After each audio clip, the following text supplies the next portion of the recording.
Ma'am, unang-una po, bago yung aking katanungan, congratulations po muna sa inyong bagong appointment bilang Executive Member ng National Innovation Council.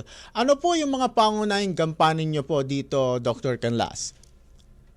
Okay, so ang National Innovation Council ay binubuo ng 25 members, no? So, Mhm. dito I had chaired by the President of the Philippines, vice chaired by the Secretary of NEDA, and then joined by 16 secretaries of different institutions, plus 7 executive members. Mm. And we are tasked to, we are the highest Right. policy-making body when Mhm. it comes to innovation in the country. Mhm. So we are very much into policy making and then giving direction. We call this the NIC or the National Innovation Agenda Strategy Development Right. Direction. Mhm. So ito yung identify ng mga sectors or technologies that we will propel Mhm. in the Philippines. And then lastly, there is a so-called innovation fund Mhm. that the NIC will manage and administer. Okay, Ma'am, Doc, kayo po ay Doctor of Technology. Ano po yung sa tingin nyo ang pinakamayaambag nyo sa larangan na yan, Dr. Riza? Well, ako kasi I wear different hats. No, aside from me being a civil engineer, materials engineer, engineering is of course one of the drivers in innovation. No, I am also a patent a professional. So meaning I help a lot of people there to protect their intellectual property and Mhm. capitalize on intellectual property for commercialization. And at the same time, I am also an inventor and I'm also an entrepreneur. I am a startup founder, so I know the Mm. experience plainly from developing a product and bringing it to the market.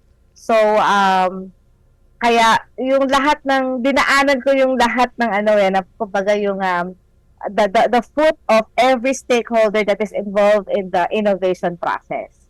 So with my raw experience, I know the challenges, and with my more than a decade experience and active interaction in the different sectors, I know what are the gaps, I know what are the challenges, and I have specific identified solution that perhaps I can work on in the 3 years stint, no.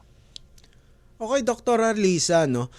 Siyempre, ano po yung i-address nyong first priority na problema? Kasi ng ating pong bansa natin, pagdating nga po dyan sa, yun, no, yung sinasabi nyo yung mga technologies, ang particular na aspeto po tayo may malaking pagkukulang sa tingin nyo, Dr. Lisa? Madami eh. Because by the way, no, the executive members, we are 7 and we have different sectoral representation. In my case, I am a representative of the scientific community. Right. The scientific community are those people or that are involved in science, in research and development, extension, Mhm. and everybody in the knowledge generation and and technology diffusion. So dito pa lang, halimbawa, there are a lot of gaps like how scientists that are in the university were not able to commercialize their output. Ano ba yung mga Mhm. problema, no? Yes. Ano ba tong yung entrepreneurial mind ba nila ay Oh. nade-develop? Bakit namamatay yung technology hindi makatawid? Ito yung nasasabi nating the difficulty of a scientist to cross the border of entrepreneurship. Mhm. Ang karamihan naman ng scientists are not really born to be entrepreneurs. So, hindi rin nila ma-manage perfectly yung kanilang mga business. Correct. Tapos the academic side, medyo we need to persuade them as well to invest more on innovation infrastructure. Example, having the innovation hub kung saan nandoon tinutulungan at ini-incubate natin yung ating mga startups. And then I've been nominated by the inventors group society. So ito rin mga inventors na to, may problema din tayo because kailangan nila ng more partnerships so that they can be more scientific in their approach of invention, and of course access to funding. Yan ang isa sa pinaka malaki rin problem natin sa kanila, no? Okay.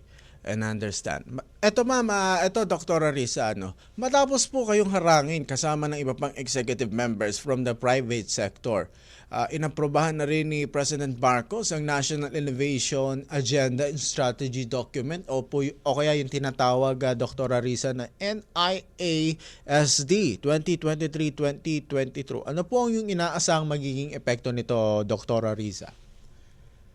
Well, ang unang-una kasi ang kailangan ng bansa, which is also the reason why there is an NIC, is the harmonization of the fragmented initiatives of various institutions in the Philippines. No?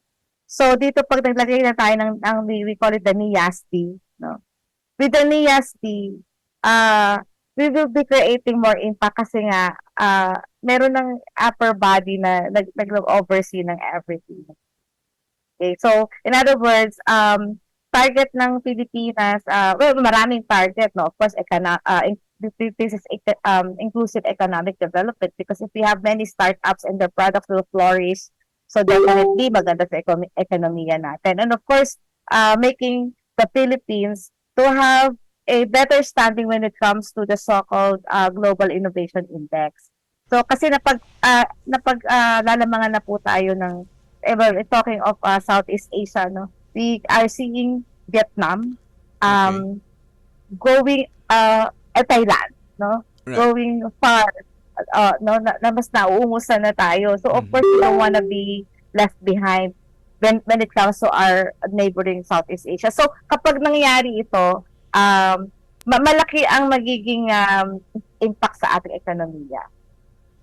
Okay. Mama, isa po kasi ang sektor ng agrikultura sa dapat pagkukulan ng pagpansin, ma'am, no? Dr. Risa, pagdating sa technology, ano po yung mungkahin yung solusyon patungkol dyan? Bukod from sa inyong kasanayan bilang isang doktor, tapos kung meron kayong may babahagi nga, ma'am, dyan sa agricultural technology, Dr. Risa.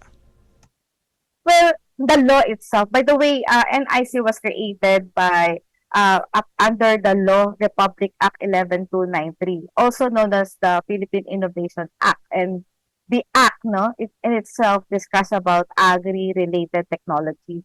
In fact, aside from giving them ease of doing business and of course the proper training to become really a good to have a good commercial output, meron po tayong mga dinadraft ngayon na mga inaayos, no? May mga inaayos na, like for example, yung all commercial banks, for instance, should have at least a certain percentage of their borrowings go to agri-based technologies.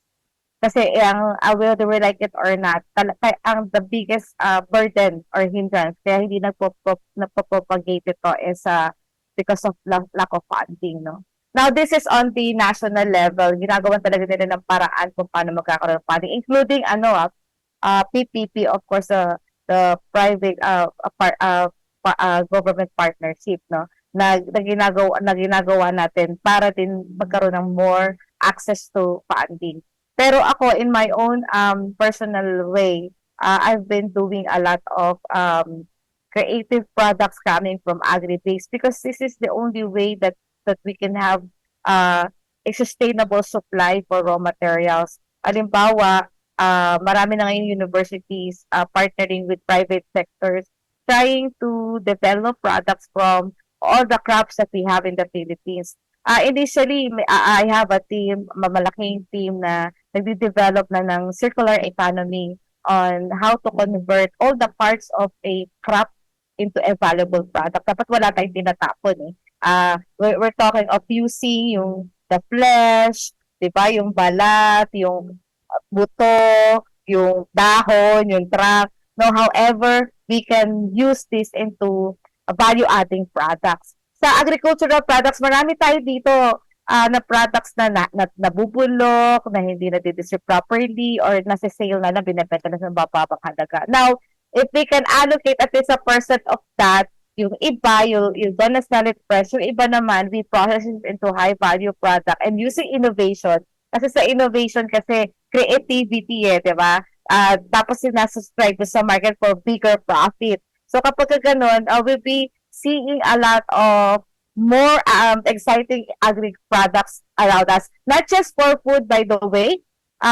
Marami na rin kami in-experimento ngayon wherein using agri products for non-food application. Like me, I'm a civil Mm. engineer and we are already exploring the use of agri product for construction solution. Okay. So, yun nga po, no, maganda pala yung mga may dudulot, no, ng pinagsama na National Innovation Council nga etong mga naidudulot na mga teknolohiya na ito. Ma'am, sa panghuling mensahe na lang po, mensahe po sa National Innovation Council stakeholders at sa publiko po. Dr. Ria, go ahead po. Alright. So, halos lahat ng sektor sa ating bansa ay nasasakop ng National Innovation Council, no. We are 7 executive members at ito ay representative coming from academe, scientific community, MSMEs, business sector, and the last is climate change expert. So, kami po ay nandito upang ipalaganap ang innovation.